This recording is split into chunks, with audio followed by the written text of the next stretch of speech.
Good afternoon to everyone, and my name is Eldon. I'm working as an associate professor at IHE Delft, and on behalf of the IHE Delft Institute for Water Education in the Netherlands, and also the Center for Environment and Geographical Information Services from Bangladesh, we are organizing this nice partner session that is titled Water Management Approaches for Climate Change Mitigation and Adaptation.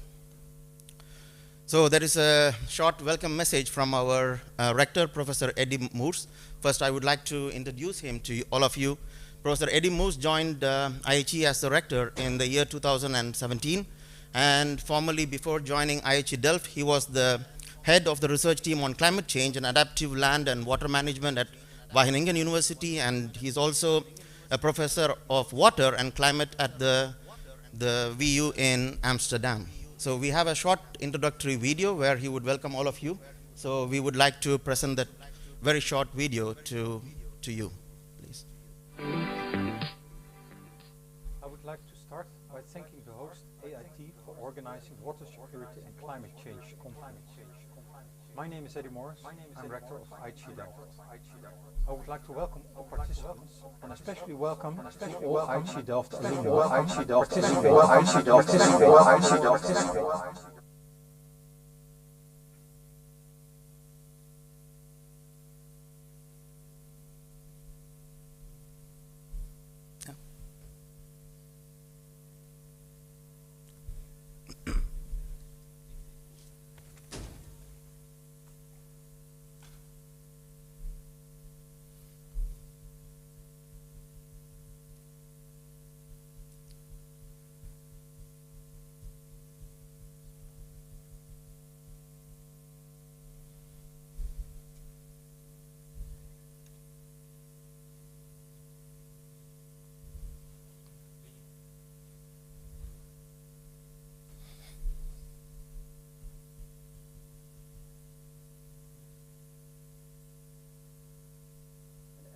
Related to water. The other point that I think is important is next year.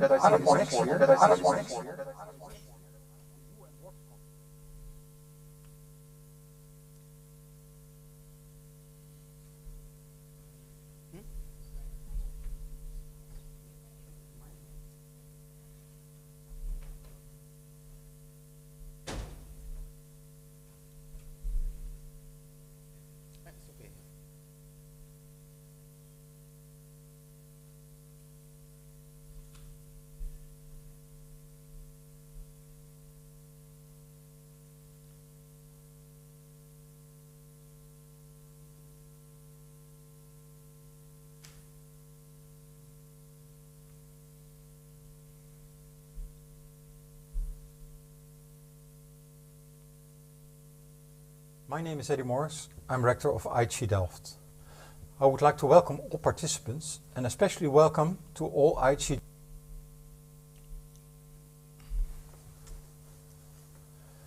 I would like to start by thanking the host AIT for organizing the Water Security and Climate Change Conference. My name is Eddie Morris. I'm rector of IHE Delft. I would like to welcome all participants and especially welcome to all IHE Delft alumni participating physically or online. I think that the present session that you're participating in on water management approaches for climate change mitigation and adaptation is very well placed. I'm saying this because we just had the outcome of the COP conference in Egypt, which is a strong focus normally on mitigation, but especially this year the focus changed much more towards adaptation and adaptation related to water. The other point that I think is important, that next year, in March 2023, there will be the UN Water Conference in New York. This is a quite unique occasion, because it will be the first time in 40 years that the General Assembly of the United Nations will discuss the Sustainable Development Goals through the lens of water. I think that that's important, and I think that what you're doing in this session can contribute to this. Because I think what they're looking for in this conference are commitments, are action points. And I think those commitments and action points can come forward from the accelerator framework proposed by the UN in 2020. This accelerator framework had 5 accelerators, 5 pillars. One of those pillars is innovations.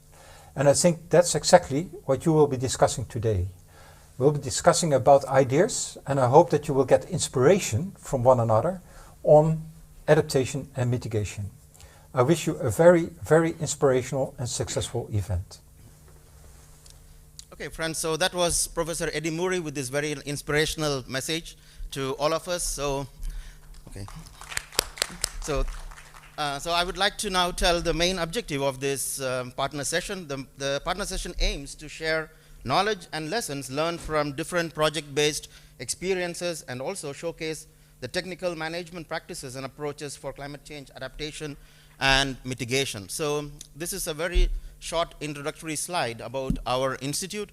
IHE Delft, that is based in Delft, the Netherlands, it focuses on regional challenges such as droughts, floods, and deteriorating water quality, and global challenges such as climate change, ecosystem degradation, land loss, urbanization, sanitation, poverty, hunger, and migration. So we had been doing the 2-year master program, and this year we have shifted to the 1-year master program with different tracks. So all these tracks are basically aimed at addressing all these issues in different contexts. So, and we also work with individual partners to support lifelong learning and foster a mutual exchange of knowledge and skills across generation of staffs. That's basically capacity building projects with our southern partners. So for this partner session, we have 5 speakers, and I would like to introduce each one of them first. So the partner session is planned in a way that we will have all the 5 speakers delivering their talk first, and the question and answer session will be at the end. Okay, so that is how we are planned. So firstly, I would like to introduce Pooja Prasad, who is a postdoctoral researcher who is here with us. And her expertise is on agricultural water management and system dynamics.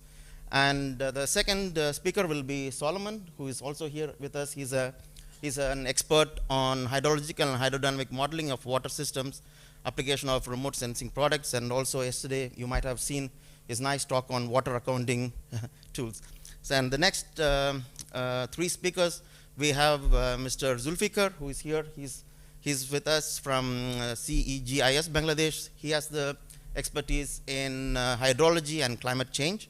And Amin Shakia, he was the last entry into this speaker list, and he's a former student of IHE, and now he's the head of the scientific committee for the UNESCO Groundwater Youth Network.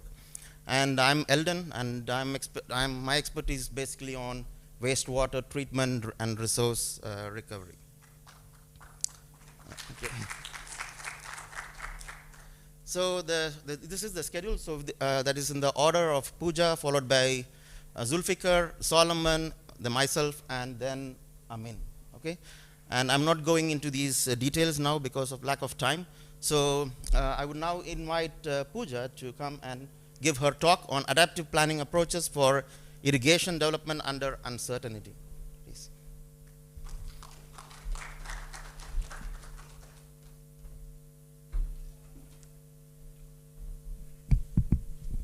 Thanks, Eldon. Good afternoon, everybody. I'm Pooja, and I'm today going to talk about adaptive planning approaches for irrigation development under uncertainty. This is a concept that I've been working on along with my co-authors who are listed here. And this is work based on our experience in sub-Saharan Africa, more specifically in Eastern and Southern Africa. And what I'm basically going to argue in this is that the current approaches to development of irrigation in arid and semi-arid regions, that they are not adaptive, given the uncertainties that we see facing our ASAL regions. We need an adaptive approach to irrigation development. And I'm going to propose a concept called adaptive investment pathways approach. And this is a concept that we've been working on and trying to flesh it out. And it would be really nice at the end to also get some feedback on this. So as I said, it is at a conceptual stage that we are currently working on. Okay, so with that background, as we all have heard since morning, we all realize that agriculture is one of the most climate sensitive sectors, especially in the arid and semi-arid lands. which is highly vulnerable to rising temperatures on one hand, also to erratic rainfall, specifically more frequent and long dry spells during the typical rainfall seasons, which has an impact on agricultural productivity. And so therefore there's an urgent need to develop irrigation for dry spell resilience in the arid and semi-arid lands. This is something which is widely recognized and accepted, and we see that there are large investments that are planned to increase storage, especially in sub-Saharan Africa, where there is a large potential still to do that. For example, if we were to look at Kenya, we see that by 2030 they plan to add 1.2 million hectares under irrigated area. And this investment is largely planned through conventional approaches of planning big projects, large projects which are in the form of large reservoirs or interbasin transfers and so on. And so the question is that given the uncertainty, not just in climate, but other stakeholder environments as well, how adaptive are the conventional approaches? So what we know is that these big projects, such as large dams or other big infrastructure projects, tend to lock in large amount of capital, and these are designed with a specific future in mind, right? So if we were to look at this particular diagram on the bottom left, and we see that this is how capital is typically invested, where you have a large lump sum investment upfront while designing this infrastructure. And the infrastructure tends to have a long life cycle, so they may be designed for 30 years or 50 years, within this time frame, a lot could change. The climate is expected to change, the stakeholder needs are likely to change, and often what we find is that these structures, as originally designed and planned, are unable to adapt to these changing environment, and often it needs rehabilitation or modernization. So the question then is, what is the alternative? Are there any alternate approaches which can be more adaptive?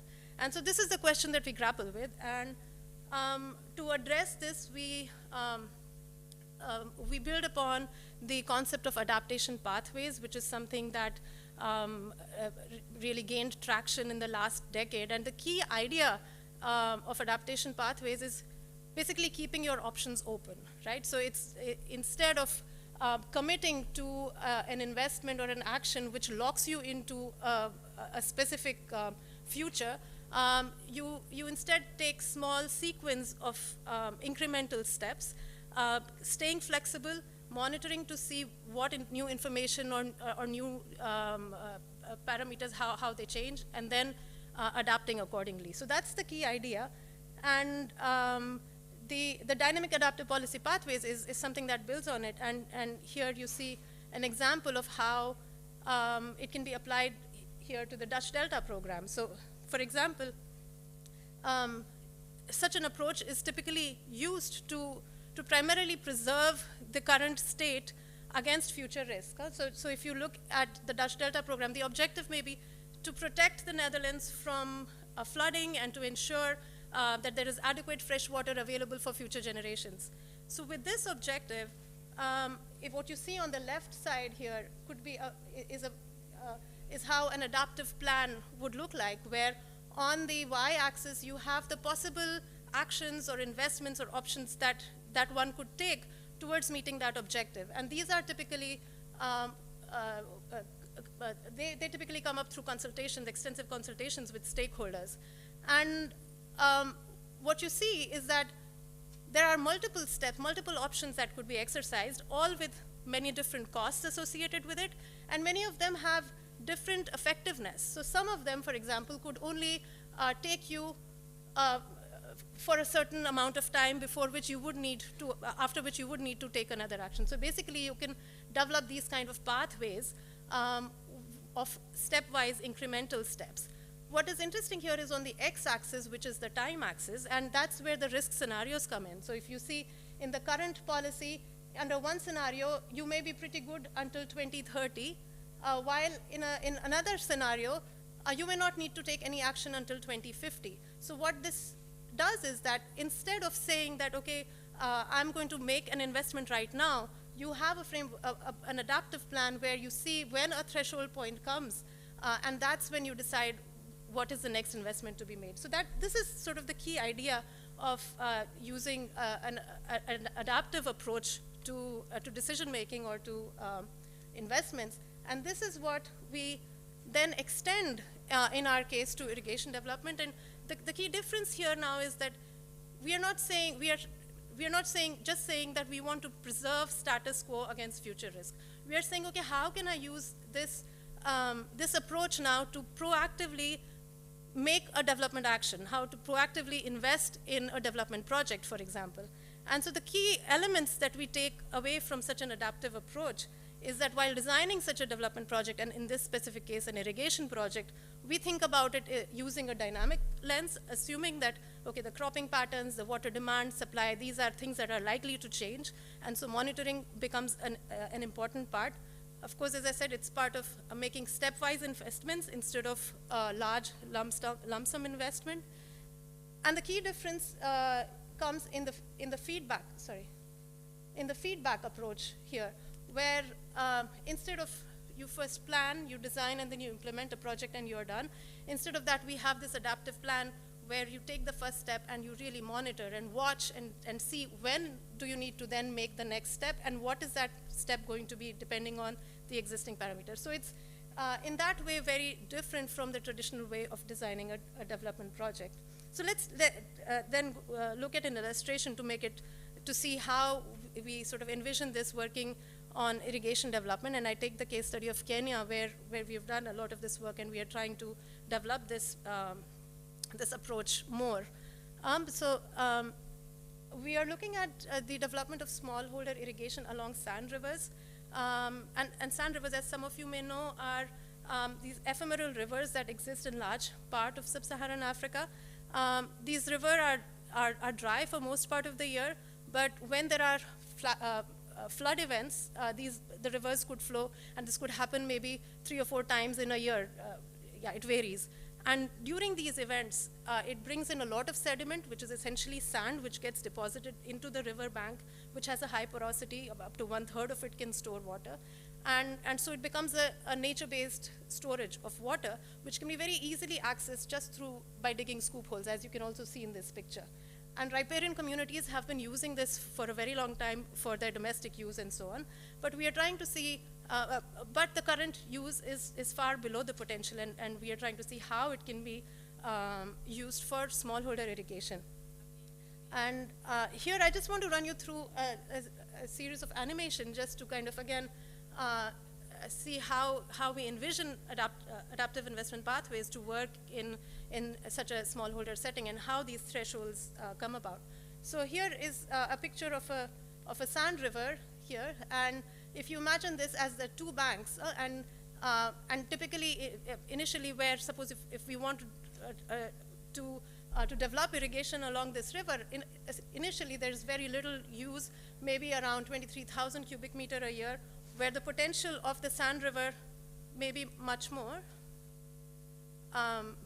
So for example, when a flood event happens and it recharges the river, if you see this as a cross section, then you see that the potential of the sand river may be up to 50,000 cubic meter, and initially your use may be far below that.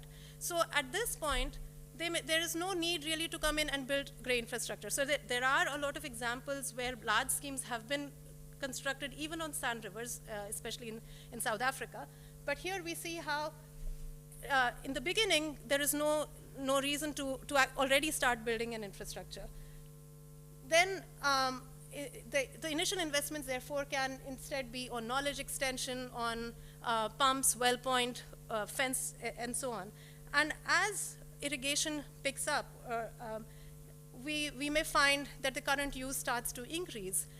And then as it starts to build up, then we set up a community monitoring system to see how the use of the water compares with the available water. And irrigation starts to develop. Now this is where in some cases you may, if it plateaus out and the use remains much below threshold, then there is no intervention needed. And we have seen in some of our action projects, for example in Zimbabwe, where because of market uncertainties and because of some other reasons, things sort of plateaued out at this stage. But in other cases, for example, in Kenya, where we are working, the irrigation's there's very dynamic irrigation which is developing here. So in that case, once you see that the current use is much close to the threshold, that's when an investment in, for example, sand dam could be made to enhance water storage. And so with that, now there is further possibility of irrigation growth. And then as monitoring and investment planning go hand in hand, we could then have further investments in, say, raising the height of the sand dam, building a series of dams, and so on. So this is essentially just sort of conceptualizing the idea of how we could then go from what we started with, which is the conventional approach in which we have a lump sum investment, which doesn't allow us to move to any other path. Instead of that, going to more stepwise investments, more targeted, and supplementing farmers' own investments, and going hand in hand with a lot of monitoring effort. And that is what is needed to be adaptive for an uncertain future. And so with our engagement with international financial institutions and others who are really investing in creating a lot of storage in sub-Saharan Africa, the message for that this brings is that we need to start thinking about how to move from thousands of million-dollar investments, as is currently the state, to instead see how there could be millions of $1,000 investments, which could allow us to be more adaptive to an uncertain future. And of course, this may sound good on paper, but of course this is a tall order. This is basically talking about an overhaul of how development projects are thought of, that we can't anymore go and say, okay, I'm going to do a 2-year project in which this is what I'm going to build and that's all. Instead, we are talking about, we don't know what the project timeline is because we are now going to go with an adaptive plan. So there are a lot of things and a lot of challenges to be worked out in this, and it is something that we are currently working on. And I really encourage others also to sort of think about this and contribute to this, and especially in the open discussion, I would really like to see, hear some thoughts on what people think. I'm just going to share this last slide on how in the Kajiado County in Olkaria River Basin, that's where we are actually trying this out and build this further, the approach to actually build it. But I can leave that for discussion afterwards. So I end with these 2 questions. I think each of us plan to leave with some questions that we could come back with in the end. It would be very interesting for us to hear from you what you think of the adaptive investment pathways approach. Do you agree with it? Do you think it's needed? If not, why? If yes, well, how do you think we could go there? So with that, I'll stop. Thanks.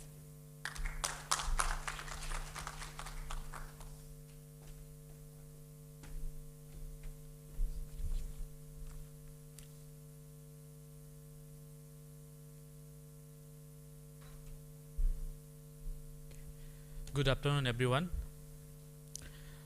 So from my presentation, actually I'm trying to focus on applying the motivation and ability framework for a case study for Bangladesh, focusing on the participatory water management in Bangladesh. And it was basically a joint research outcome by IHE Delft, CGIS, PRI Bangladesh, and Vietnam National University. And it was a postdoc research by Dr. Mahmoud Shibli Sadiq, and there are other co-authors, Professor Leon Hermans, and Mr. Yap Ivers, Mr. Malikida Abdullah Khan, Professor Kwan, and Dr. Sadiq Ahmed. So on behalf of them, I'm presenting the key outcome of this research. So basically, you already know that when we actually implement a plan, we do some kind of feasibility studies, EIA, SIA. We have that kind of feasibility assessment tools in our hand. But still, if it is found feasible, sometimes we face challenges to implement the plan or interventions. So here comes the idea of the MOTA framework. So Professor Fee, in fact, developed this framework, which actually assessed systematically the societal adaptability as well as the implementability of the implementing actors. I mean the government institutions who implement the interventions. So the underlying philosophy of this framework was that what we plan is not always implementable by the implementing actors, and if it is implementable, then sometimes it is not socially adaptable. So what are the gaps these between this plan and implementation, and between the implementation and the societal acceptance? So that he tried to explore with this simplistic framework, which can systematically measure and quantify the ability and the motivation of the implementing actors. So with this background, we initiated our study, and we developed the context of the study because it was originally developed to assess the plan implementation feasibility for the Mekong Delta Basin, specifically focusing on the structural measures for the flood management plan. And later we tried to focus on the non-structural interventions, how we can measure the implementation feasibility for the non-structural interventions. So that is why we choose the participatory water management plan for Bangladesh as a case study. We try to explore some of the facts, whether this kind of similar challenges is present in Bangladesh or not.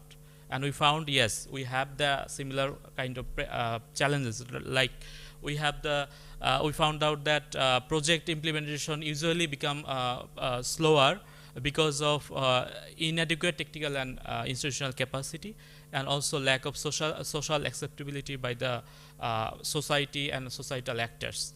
And it has been already published by even Ministry of Planning itself recently by Dr. Taibur Rahman. Again, on the other hand, our Bangladesh Delta Plan, as well as the UNFCCC, as mentioned by the Professor Eddie Moore, that always participatory water management has been introduced as a very effective and strong tool to supplement and overcome the challenges of this kind of implementation, especially considering the climate change, whether it is intensifying the water resources management problems. So BTP 2100 in fact advocated to reform and strengthen participatory water management for adaptive and sustainable delta management. And we found out that for as a footing, Bangladesh has already developed the guideline for the participatory water management plan in 2000. And again, the rule was also enacted in 2014 to implement it properly. However, a successful case is yet not appear. So there are some problem here as well. So we picked up this problem as a case study for assessing the the effectiveness of the MOTA for our case. So we developed our design or research focus on two aspects. First, extending the MOTA tool in the context of the participatory water management in Bangladesh, and especially to assess the societal adaptability for this, and also contextualize the implementability of the institutions or implementing entities, particularly focusing on the participatory water management. So our research approach was more on two aspects. One is the societal adaptability, and another is the institutional implementability. So societal adaptability, we followed quantifiable approach, because MOTA allows us to measure the ability and motivation in both ways, in both quantifiable ways as well as in both explorative approach. So for societal adaptability, we followed the quantitative approach, and for doing that, we first initially mapped the key stakeholders. We did extensive literature review and identified the indicators for extending the MOTA framework, and then we discussed with them, especially the key stakeholders from the Bangladesh Water Development Board, who are actually involved with the participatory water management problems, and also from the field level officials, NGOs, CSOs, and the Department of Agriculture Extensions, and the societal people. However, due to COVID, we had to make this in a closed group with a role play by the 30 participants, and we divided with 7 livelihood groups to identify the score for different indicators and the weight with the validation techniques. And again, for the institutional implementability, we we are not able to do it in the quantitative approach, but we are focused on more on explorative approach, because we try to find out what are the facts that are in fact undermining the ability and the motivation to implement the participatory water management in Bangladesh. Especially we consulted with the Water Development Board and DAE officials. So, and we developed some of the causal loop diagram for the MOTA framework. MOTA, in fact, includes three elements. One is the triggers and the ability and the motivation of the implementing actors.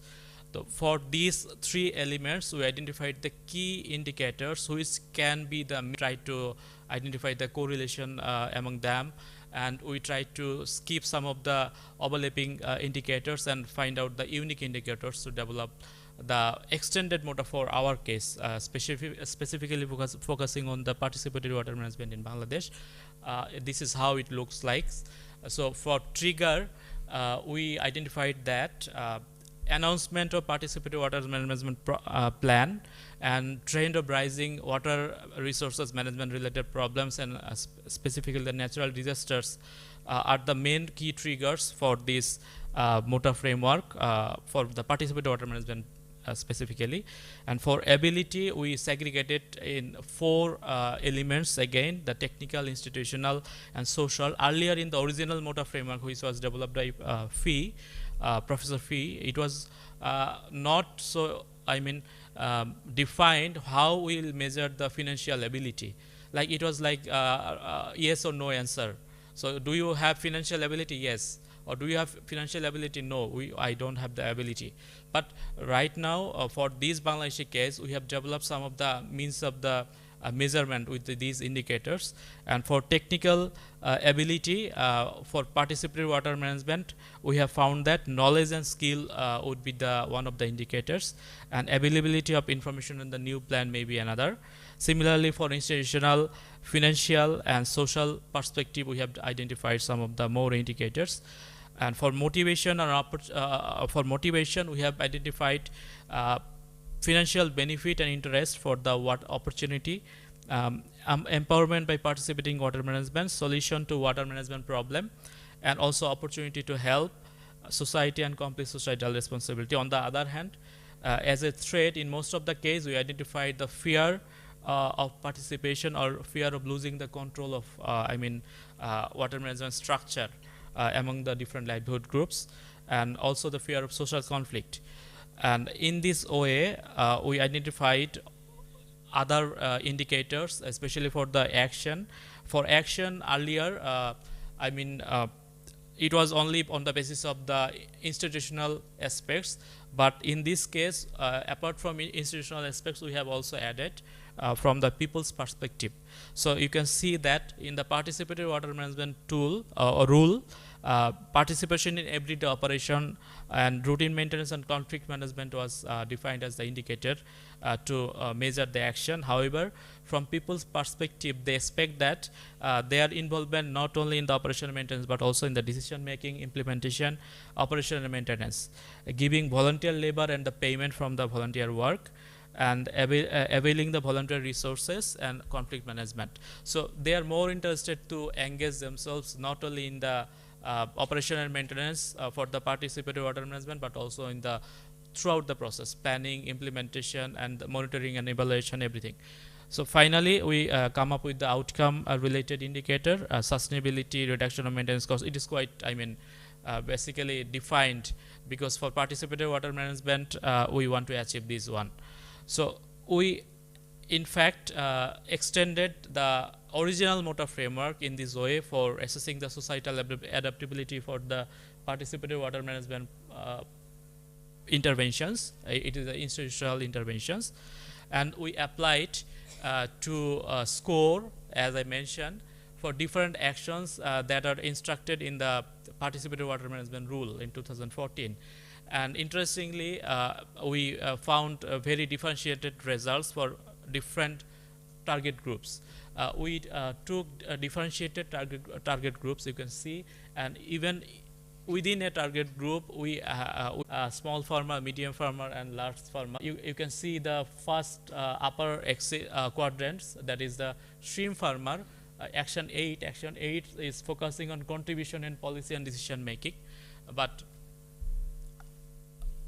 shrimp farmer has a higher ability to contribute, I mean, in this policy and decision making, but they don't have the motivation. For I mean, small or medium farmers, small farmers, you can see they have high motivation to, I mean, participate in the policy and decision making process. However, they don't have the ability.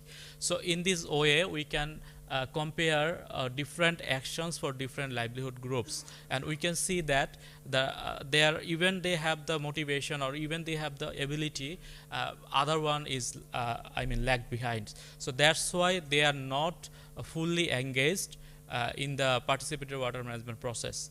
So to I mean, some of the overall findings of this societal adaptability part, we can say that means to increase the adaptability, increase the motivation and ability of the implementing actors, especially the societal actors. We need to design capacity development activities first. Secondly, we need to invest more on that capacity development activities. It is quite obvious, but we need to design specific to target groups. We need to design differently for different target groups. That is one of the key messages from this I mean, analysis, that we need to design MOTA in a way so that, and we need to design our policy, our institutional measures in a way that can be responsive to different target groups, not in a generalized way. For again, what we did for measuring the implementation ability of the institutions, we applied that extended MOTA for the institution, I mean the government implementing entity, for this case the Bangladesh Water Development Board. We did it with the explorative approach, and we tried to figure out what are the key factors that are undermining their financial ability, or technical ability, or institutional ability, or social ability. And we found out that they have only the positive things, that is the supportive policy, that is the rule and the guidelines, but on the other hand, they have the limited inclusion in the decision making process, and also they have limited inclusion in the financial plan. Their budget is inadequate. Some of the cases, some ad hoc budget are allocated by the development partners. However, from the government end, it has not been I mean, popularized, or it has not been included. For technical ability, project implementing and O&M officials are not well equipped with the adequate training. It was planned that in the water management rule that annually they have to provide the training, but somehow it has not been taken place.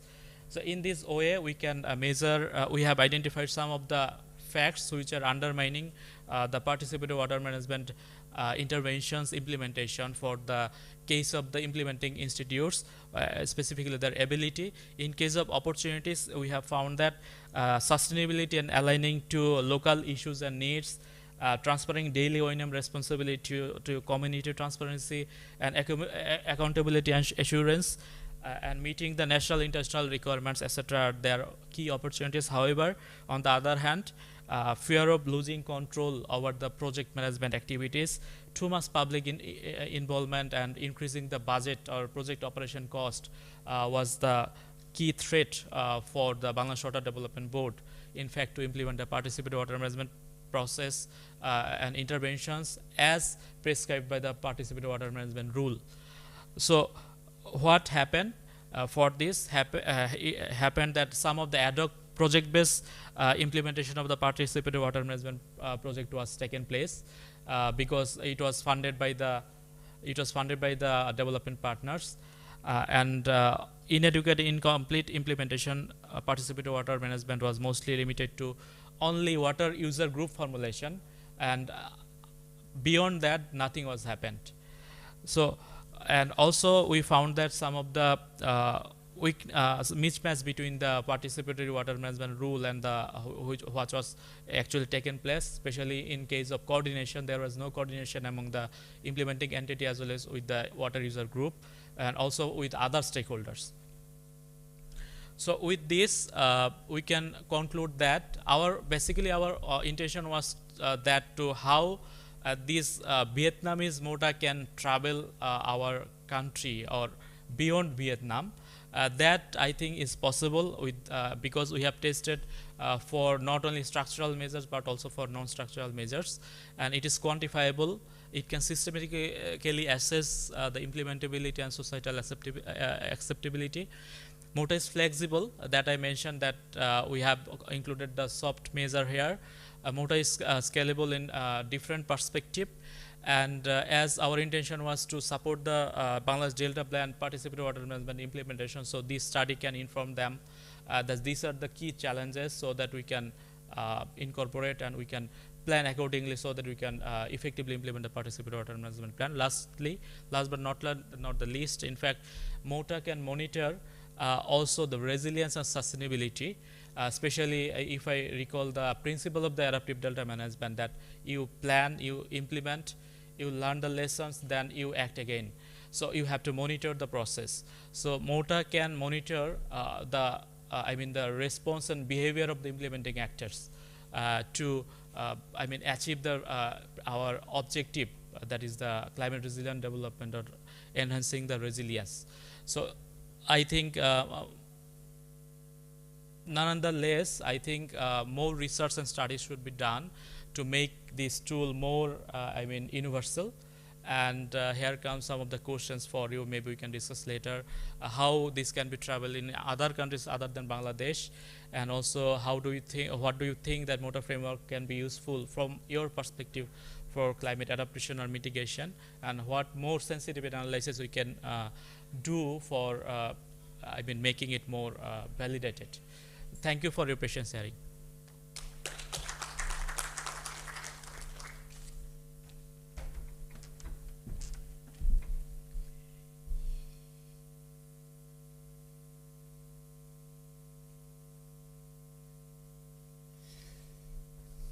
Okay, good afternoon.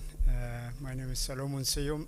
My presentation will be a bit different from the last two, because I'm going to introduce you a tool which we call Water Accounting Plus tool. So I wanted you to think about these questions throughout my presentation. Maybe if we have time, when we finish in the discussion period, we will come back to it, but how water accounting can help in climate change adaptation and mitigation. So what is water accounting? Water accounting is defined as the systemic acquisition, analysis, and communication of data and information regarding the stocks and fluxes of water in an area of interest. This area could be a natural river basin, a disturbed or heavily engineered environment. So in short, water accounting is about data collection, data analysis, and communication of the results to stakeholders to make informed decision. Water accounting has a role in the integrated water resource management planning. It can help in the water resource issue assessment stage by answering a question of what is the current state of the river basin in availability of water resource, water consumption patterns, and what are the key indicators which can describe the water resource situation of a river basin. It can also help in the water resource policy development stage by answering a question, how will planned development affect the resource? And finally, it can also help in the monitoring and evaluation stage by looking at if improved practices implemented in the river basin have the required result or effect. So water accounting is, there are several water accounting frameworks which are based on two approaches or methods. The first is flow accounting, and the second is depletion accounting. So what's flow accounting? Flow accounting is a water accounting framework which looks at only on the blue water. So It starts by measuring what's the flow in the river, how much water we have in the reservoirs, in the lakes, and also in the groundwater aquifers. So this method, the flow accounting method, looks at only the blue water, whereas the depletion accounting looks at water consumption as opposed to abstraction. So it looks at water consumption through the landscape, water consumption by different uses.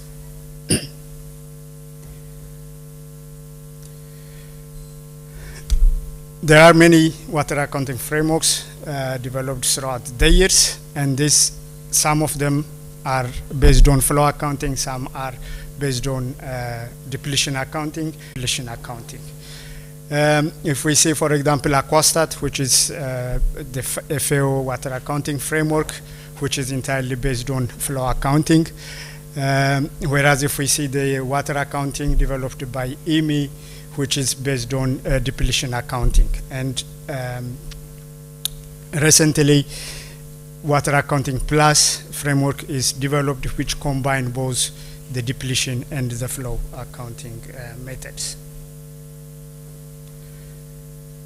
So if we look at Water Accounting Plus in detail, is a water accounting framework developed by IHE Delft in partnership with IMI and the United Nations Food and Agriculture Organization, FAO. Its geographic domain is river basin, whereas the other water accounting frameworks, their domain is mainly at national and regional level. And what makes Water Accounting Plus different is, apart from using combining the two, the flow and the depletion accounting methods, it's based on mainly data which we can get from remote sensing. So it uses data on remote sensing data of the hydrologic cycle, the components of the hydrologic cycle, mainly precipitation, evapotranspiration, change in storage in the river basin. And this information, in addition to other spatially globally available data, feed into a hydrological model, which models the vertical water balance and the root zone level, and then the results will be presented in a standardized sheet, tables, graphs, and maps.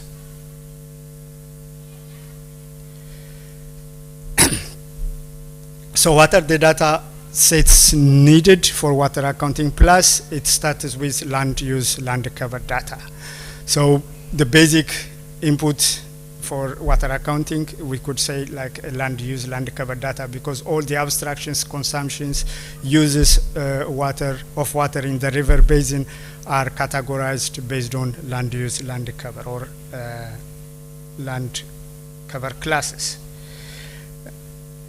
Also, we use spatial data of precipitation, evapotranspiration, change in storage, area information about protected areas, dams, and lake in the river basin. We also, water accounting can also use time series data of precipitation, evapotranspiration, and discharge, mainly to validate the remote sensing data we use and also to calibrate the hydrological model. And once we have all the data needed and we run the hydrological model, and then the results are summarized in the form of standardized sheet, map, and table. And we have at the moment 6 sheets to provide the results. These sheets are called the resource-based sheet, which summarizes the water resource situation in a river basin. We look at the evapotranspiration because that is most of the consumption happens through evapotranspiration. So we revise the consumption per different land cover classes in the evapotranspiration sheet. We look at the agricultural services.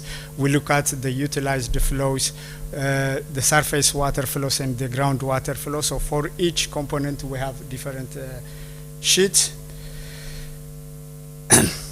So just to look at the resource-based sheet a bit in detail, it provides of course, the total inflow, the inflow coming into the basin through precipitation, and if we have other forms of inflow from desalination or from basin transfer. So all that sum up the gross inflow, and water can be abstracted or added to the storage, so that contributes to then the net flow with in addition to the gross flow. Then we divided this into the consumption, landscape, evapotranspiration, and the rest will be the exploitable water. And the consumption can further be categorized based on different land use uses, categories, such as protected land use, utilized land use, managed land use, and managed water use. So we classify the land cover classes into these 4 main categories based on the management type needed to manage water based on these land use categories. And then the main feature of Water Accounting Plus is also it splits evapotranspiration into green and blue components. So the green component looks at evapotranspiration, which can be supplied through precipitation, and precipitation is stored in the soil moisture. And the blue component is evapotranspiration from natural or artificial supply of water. So from evapotranspiration from irrigated crops, or evapotranspiration by forest trees, which can abstract water from the groundwater aquifers.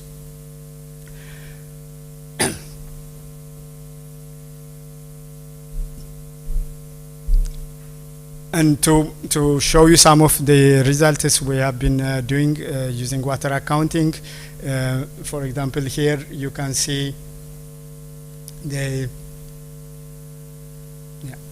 this is for a river Nile, which shows the water yield. That's basically the precipitation minus evapotranspiration map.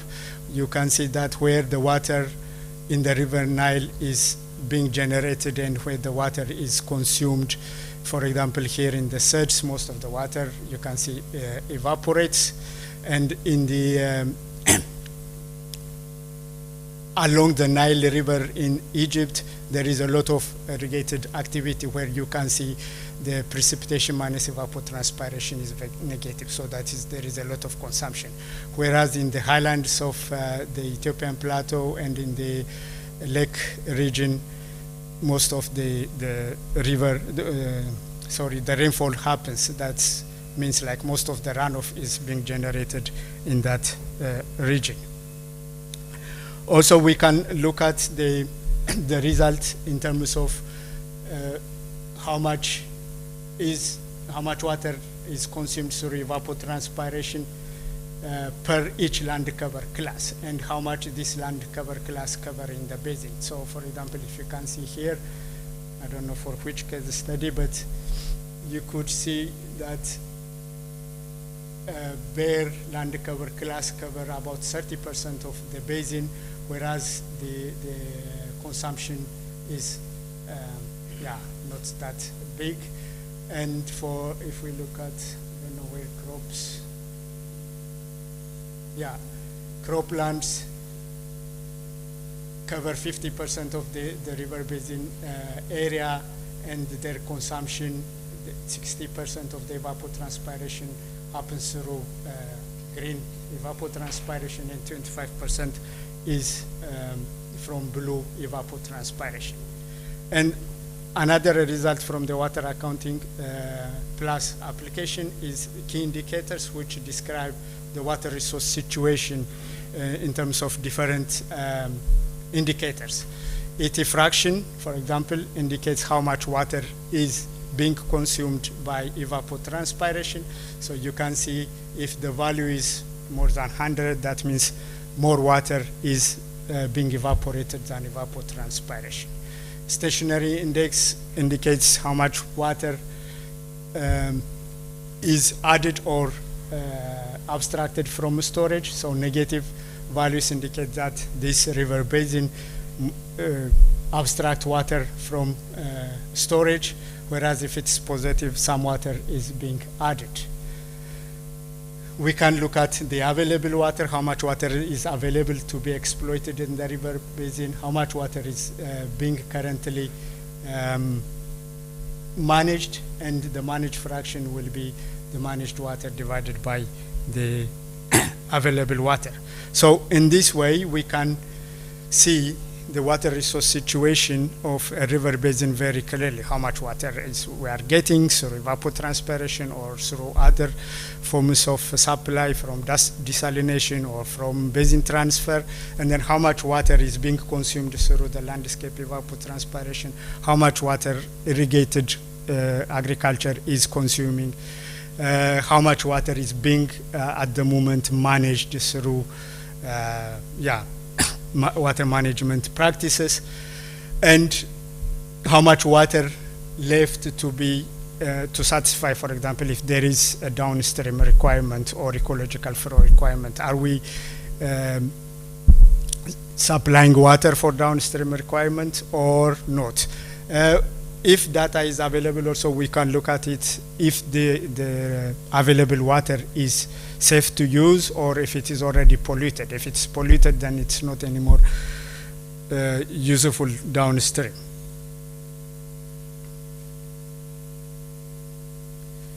The key indicators, I already explained it earlier.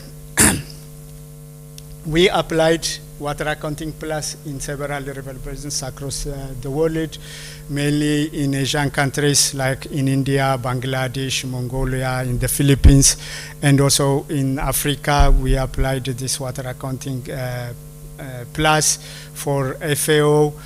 We developed water accounts for Nile Basin, for the Niger Basin, the Lake Chad Basin, and many small river basins in Ethiopia and Southern Africa.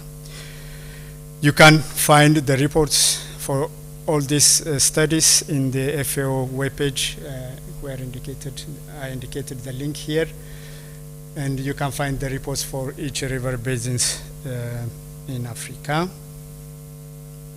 And the Water Accounting Plus, as I said, we use open access remote sensing data. We use standard analysis method modeling, hydrological modeling, which is also openly accessed. And we have also at IHE a course, an online course, free of charge, which is also open. So I put the links here in case if you are interested to. Yeah. All the scripts we use to download and process the data, and also the hydrological modeling scripts are available free of charge through GitHub and the online course. We are also doing research in the water accounting group to try to address the uncertainties involved using remote sensing data for such kind of applications. We try to use this approach to estimate groundwater recharge, groundwater abstraction, and also the application of this kind of tools for transboundary water resource management, especially addressing the equity issue in transboundary water resource management. So, yeah. I don't know if you have given a thought about the application of water accounting for climate change adaptation and mitigation, but these are the things, in my opinion, how this tool can be useful for climate change adaptation and mitigation. So water accounting, it's an assessment tool, so it can assess the impacts of climate scenarios. We can evaluate different adaptation strategies and the effect of these strategies using this kind of tool. We can also design different scenarios to identify which scenario could be useful or helpful in terms of climate adaptation and mitigation. We can evaluate different land use changes. For example, if we propose a land use change to capture carbon, how this land use change affected the water resources. We can use this kind of tool also to see the trend of the key water resource situations, like how the water resource situation have been developed in the past, and based on the climate forecasters, how the trend will be in terms of the key water indicators. And of course, water accounting has been used to assess water productivity, so we can see also adaptation measures if they affect or they increase the water productivity in the river basin. Okay, thank you very much. Thank you, Solomon, for this very nice talk. So I would, in view of the time, I have almost 5 minutes left. So I would directly start with the topic that in our laboratory at IHE Delft, we work with different bioreactor configurations for waste to energy conversion, or even waste gas treatment, or also odor emissions, wastewater treatment, resource recovery. So one such initiative was to see how methane can be converted into some useful products, or how we could use methane to do some of the biochemical reactions and functions that are from the wastewater treatment plant. So that was the whole idea. And the first step of the study was we took some samples of anaerobic sediments from at a depth of around 800 meters from the sea level, and these are anaerobic methanotrophs, which is also called as ANME. Okay, so that's what you see here in red color. And SRB means sulfur reducing bacteria, because seawater contains 28 millimoles of sulfate. So we have a syntropy between anaerobic methanotrophs and also sulfur reducing bacteria. Then we tried to use this nice syntrophic and non-syntrophic behavior to simulate different reactions in bioreactors. So the sediments, so naturally, as most of you will know, that we have a lot of methane emissions coming from the sediments or the surface of the sea. So one such, what you see on the left hand side is the giant microbial mat in the carbonate chimney in the Black Sea, and you can also see the methane bubbles, as well as you can also see carbonate chimneys. So these are good habitats for these anaerobic microorganisms. So what we do in our laboratory is we develop a lot of different bioreactors. So first one was what you see in the top is a high pressure reactor in order to simulate the condition in the deep sea. So that operates at 80 bar pressure. And the other one is a hanging sponge reactor, because sponge has good surface for attachment of microorganisms, so we use that. And we could also use these hollow membrane reactors. So you might now wonder, how did we go and get these sediment samples? So usually there are research vessels that goes to all these areas to collect sediments, and one such sediment was from the Ginsberg volcano in Gulf of Cadiz, Spain. So we took these sediments, then we brought it to the lab, and we inoculated first in small bottles, and then finally we also then inoculated in reactors. So this is how the reactors normally look like. We don't operate big reactors. It's normally 5 liters capacity reactor with a packing at the bottom, and we pass methane in an upflow mode, and we have sulfate in a downflow mode. So it's a good countercurrent operation for good gas to liquid contact. And in this study, what we did was methane was the carbon source, and we had different sulfur compounds like sulfate, thiosulfate, and also sulfide as the electron acceptors. And you can see that normally these are very slow growing microorganisms, so it takes a lot of time for adapt and to perform these reactions. And we operated this reactor for almost 210 days. And there are also reactors that we did for almost 400 days of operation. So this is one example where methane can be utilized for with syntrophy, with sulfur reducing bacteria, and perform the removal of different pollutants.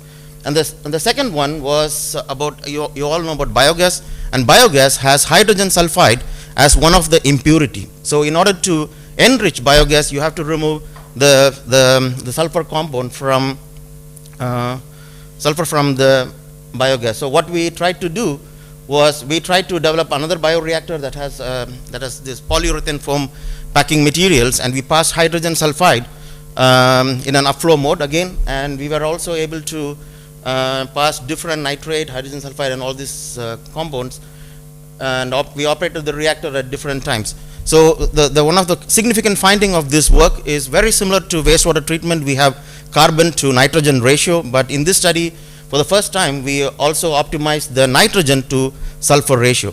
And you might now wonder, where is the steady state? Because you can always see fluctuations. So it's very difficult to work with gas phase pollutants in the lab. That is why you see all these fluctuations unless you use a mass flow controller.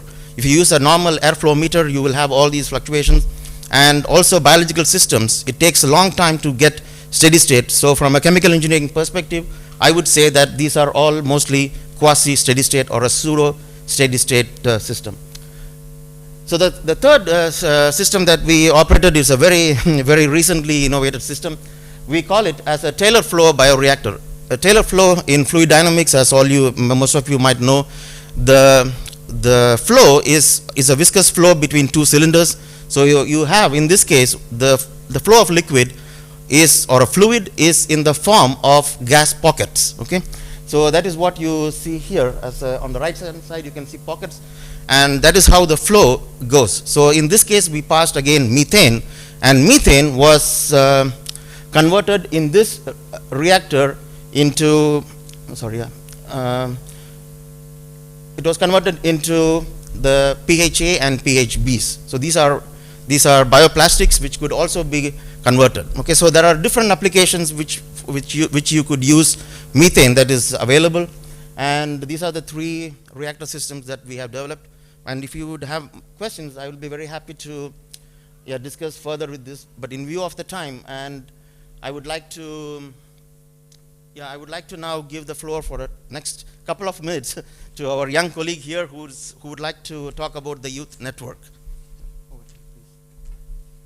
Thank you. Namaste everyone. It will be a short pitch. My name is Amin Shake. I'm serving in a voluntary position as the head of the scientific committee with Groundwater Youth Network. This pitch has three objectives. I'll be introducing who we are. Secondly, I encourage the young participants at this conference to join the network. And thirdly, to the organizations present here, I encourage you to reflect upon ways to integrate youth into your policy making and decision making processes. So UNESCO Groundwater Youth Network, we officially launched at the World Water Forum in Dakar in early 2022. We have till date over 800 members from over 110 countries. Some statistics, we try to be as representative as possible.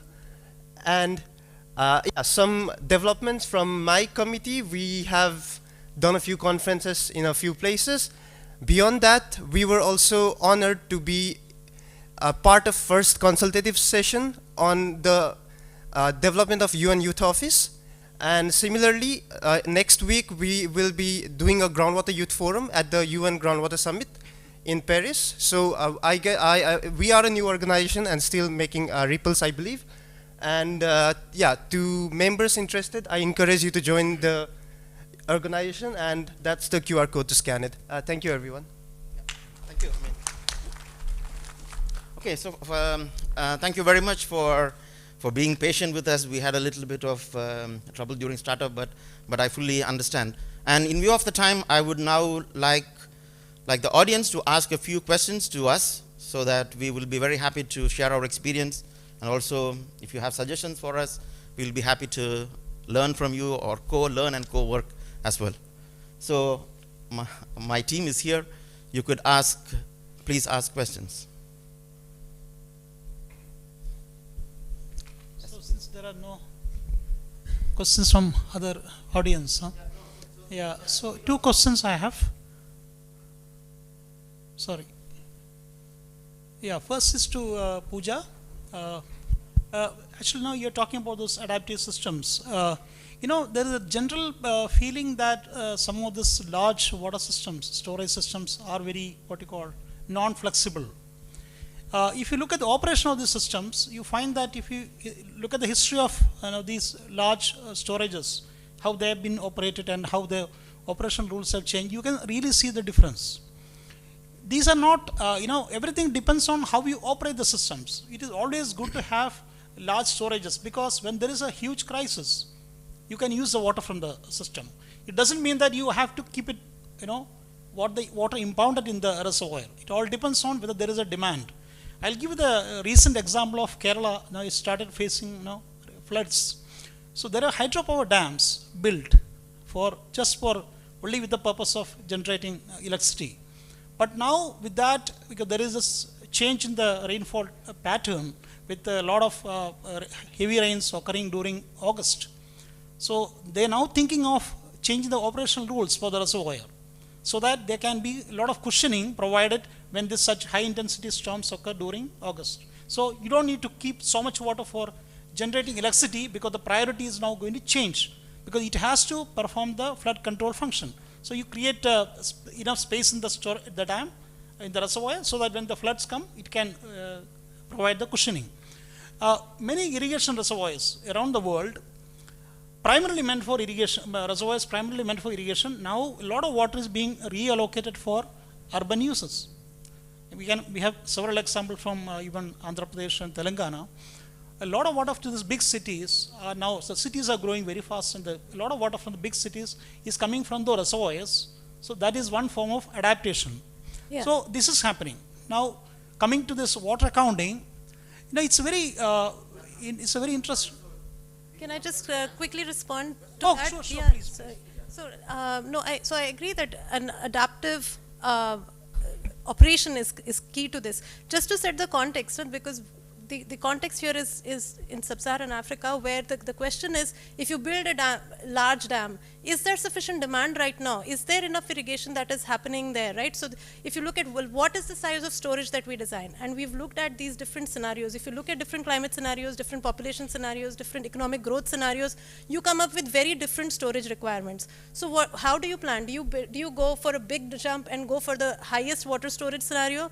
Do you go for the smallest storage scenario, or do you go like step by step? So that is the context in which we are thinking, where large investments are currently being planned and made, and it is this is a conversation with them to say, okay, is this the best use of money in a developing country where capital is scarce, or is there a different way which is more decentralized, more bottom up? So that is the context. Yeah. Okay, so the question about water accounting, yeah? Yeah. This question about water accounting, actually it's a very fascinating subject. Water accounting is a very fascinating subject. The problem is, when you do this, what you call the water accounting for the precipitation, the biggest challenges is in estimating evapotranspiration from forests, natural forest catchment. Now, how do you get the evapotranspiration? How do you quantify this evapotranspiration? Now coming to this, what you call some of the real river basins. Look at Nile Basin, for instance. Look at Indus Basin.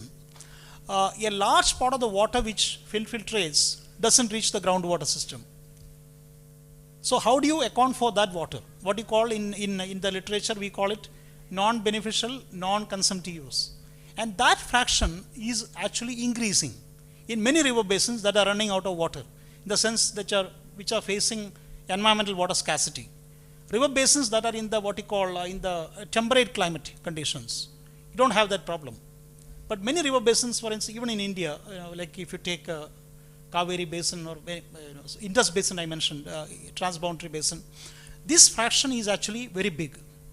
Point number 3 is about this partitioning of evaporation and transpiration.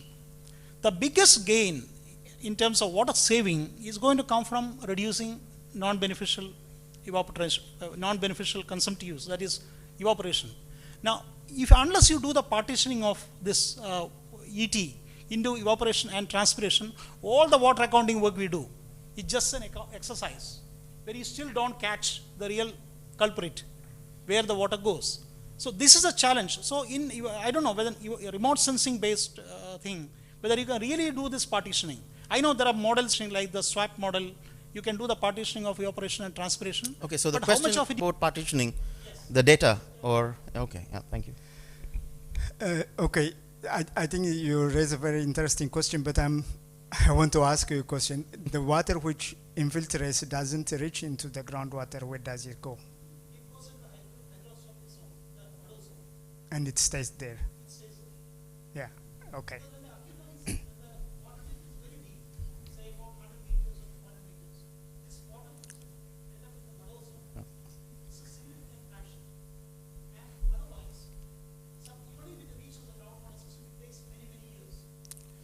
Okay, I'm sorry, in my capacity as a moderator for facilitate your long discussion, I think you can have that later. No. Okay, so it's very friends, interesting question because we wanted to learn also from that. Yeah. But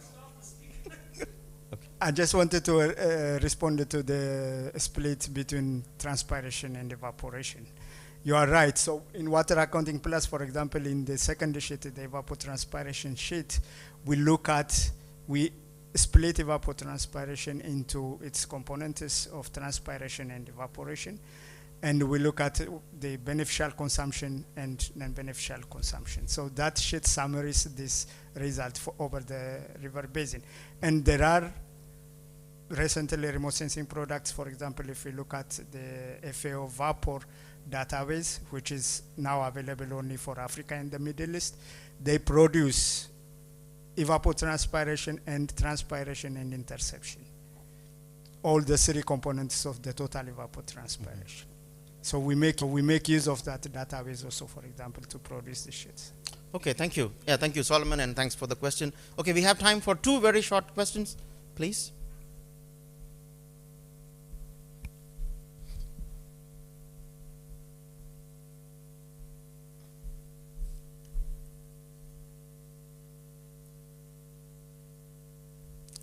Okay, so if there are no, oh yeah, please, sorry.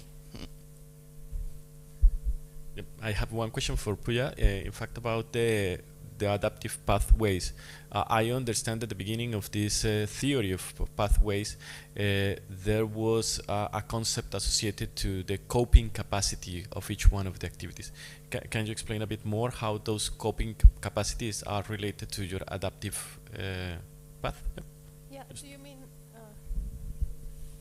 so you mean for the length of each bars, yes, how long? You change when the adaptive, you have to give a priority in each one of the paths, right? Yes. And that's done based on the how much can you cope with the current situation, planning, yes, and how the long? future. Yes, so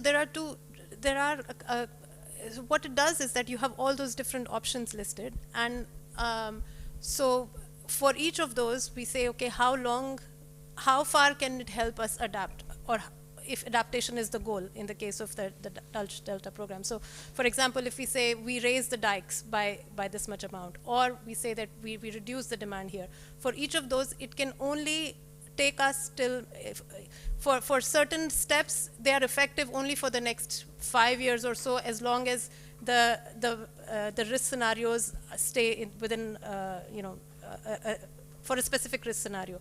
And a second action could take us further, like raising the dikes really much more can take us maybe 100 years.